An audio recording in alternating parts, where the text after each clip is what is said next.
Hello guys, welcome back to my channel রাজকীয় রান্নাঘর। আজকের রেসিপি মাটন কষা। আমি আগের দিন বলেছিলাম মাটন কষার একটা ভিডিও খুব তাড়াতাড়ি দিয়ে দেবো, তো আজকের রেসিপিটাই মাটন কষা। Let's start. প্রথমে আমরা ম্যারিনেট করার জন্য মাংসটাকে ভালোভাবে ধুয়ে নেব। ধোয়া হয়ে গেলে আমরা সরাসরি চলে যাবো ম্যারিনেটের দিকে। তো ম্যারিনেট করার জন্য 1 কিলো মাংস নিয়েছি আমরা। এবারে 1 কিলো মাংসতে আমরা ফার্স্টেই টক দই দিয়ে দিচ্ছি 150 গ্রাম।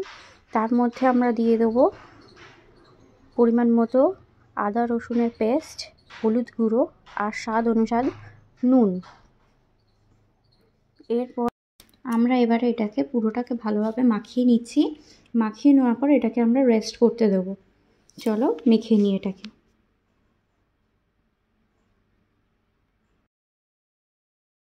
এবারে এটাকে মধ্যে আমরা সর্ষের তেল দিয়ে দিলাম 1 বাটি মতো।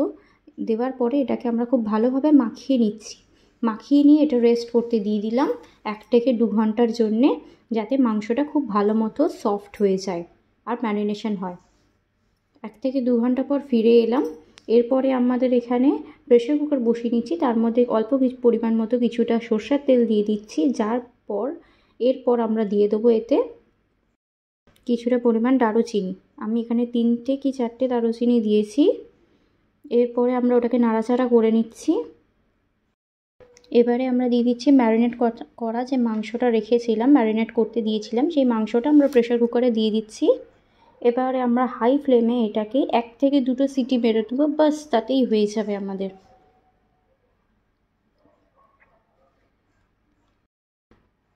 দেখুন আমাদের মাংসটা পুরোটা দেওয়া হয়ে গেছে। এর মধ্যে দেখতেই পাচ্ছেন আপনারা। এরবারে প্রেশার কুকারে ঢাকনাটা আমি আটকে দেবো। তার আগে বাটির মধ্যে যে মশলা মাখিয়ে রেখেছিলাম ম্যারিনেশন করার যে বাটিটা, ওর মধ্যে কিছুটা জল দিয়ে আমি ওই যে পরিমাণ মতো জল দিয়ে দিচ্ছি, নাহলে মাংসটা প্রেসারে সিটি হতে একটু প্রবলেম করবে। তো এবার এটা একটু মিক্স করে নিচ্ছি যাতে মশলাটা উপর নিচ হয়ে যায়। আর দারুচিনি দিয়েছি এই কারণেই যাতে একটা সুন্দর গন্ধ এবং ফ্লেভার দুটোই থাকবে।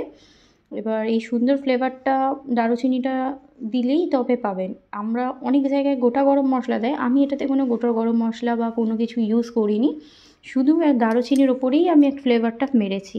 তো আপনারা একবার বানিয়ে দেখবেন, অবশ্যই খেতে ভালো লাগবে। আমরা সিটি পড়ার জন্য অপেক্ষা করি। আমরা সিটি পড়ে গেলে ফিরে আসছি আবারও। সিটি হয়ে গেছে। এবারে প্রেশারের ঢাকনাটা আমরা ওপেন করে দেখিয়ে দিচ্ছি মাংসটা কীরকমভাবে সিদ্ধ হয়েছে। এবারে দেখে নিন, খুব সুন্দরভাবে কালার এসে গেছে। আমি কিন্তু এখানে কোনো ফুড কালার বা কোনো কালার ইউজ করিনি, শুধু সিম্পল ওই যে ম্যারিনেশনের সময় হলুদ গুঁড়ো দিয়েছিলাম, সেই হলুদ গুঁড়োটাই কিন্তু এখানে রয়েছে, আর অন্য কোনো মশলা কিন্তু আমি দিইনি। এবারে আমরা সোজাসুজি কড়াইয়ের মধ্যে চলে যাই। দেখতেই পাচ্ছেন আপনারা কি সুন্দর একটা কালার চলে এসছে অলরেডি।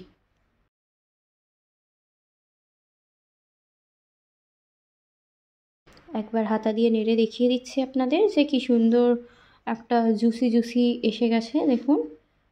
এরপরে আমরা সোজাসুজি কড়াইতে চলে যাচ্ছি।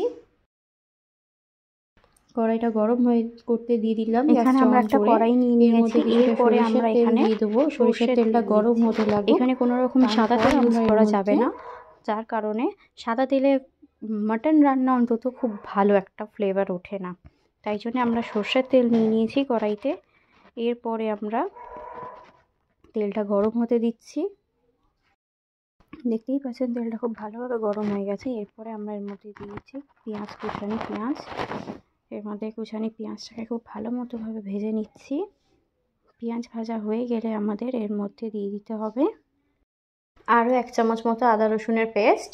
এরপরে ভালো করে নাড়াচাড়া করে নেওয়ার পরে আমরা এর মধ্যে অ্যাড করব, দিয়ে দিলাম টমেটো কুচি, পরিমাণ মতো টমেটো কুচি। আমি এখানে একটা মিডিয়াম সাইজের টমেটো নিয়ে 4 ভাগ করে দিয়ে দিয়েছি। এরপর এটা ভালো করে নাড়াচাড়া করে নেওয়ার পরে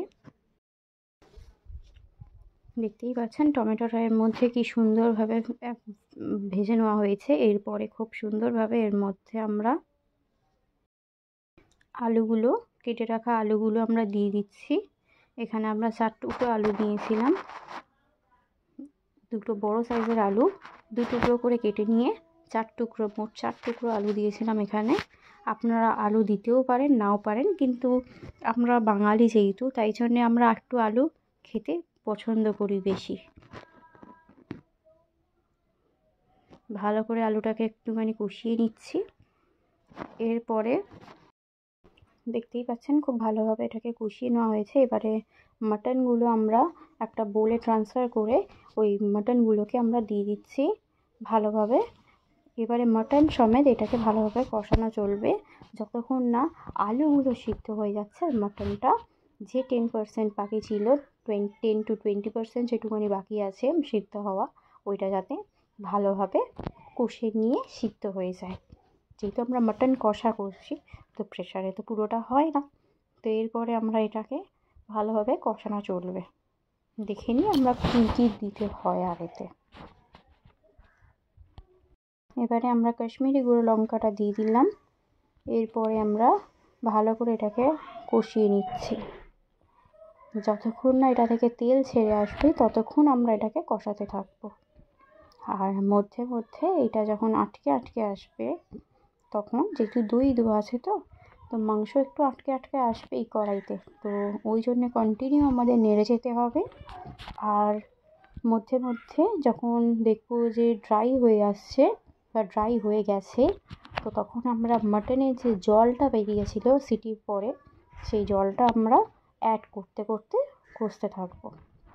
এতে আমরা আলাদা করে কোনো জল দেব না, যে জলটা সিটির সময় লেগেছিলো ওই জলটাই আমরা দেব। ভালোভাবে কষিয়ে নেওয়ার পর কালারটা যখন দেখছেন এরকম চেঞ্জ হচ্ছে, আমরা ব্যালেন্স করার জন্য টেস্টটাকে একটু সামান্য চিনি দিয়ে দিচ্ছি। এটা কিন্তু মিষ্টি হওয়ার জন্যে নয়, জাস্ট কালার আসার জন্যে। আর টেস্টটাকে যাতে ঝাল নুন যাতে ব্যালেন্স হয়ে যায়, একটু চিনি দিতেই হয়। তো আমরা এবারে ভালোভাবে আবারও কষিয়ে নিচ্ছি এটাকে, দেখতেই পাচ্ছেন। দেখুন খুব সুন্দরভাবে আমাদের কষানো হয়ে আসছে।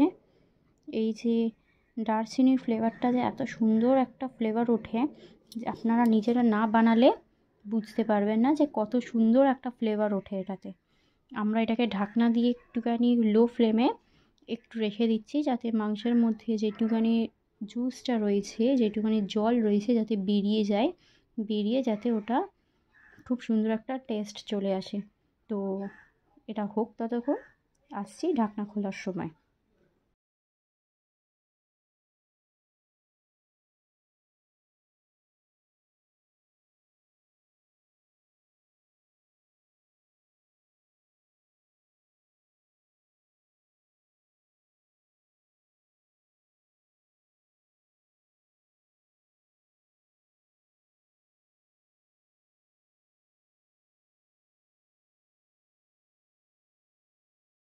আমাদের মাটনটা অলমোস্ট রেডি, আপনারা দেখতেই পাচ্ছেন। লাস্ট ইমেজ আমরা দিয়ে দেবো গরম মশলা দেওয়ার পরে। আমাদের দেখুন মাটনটা এইরকম দেখতে হয়েছে, কষা মাটনটা।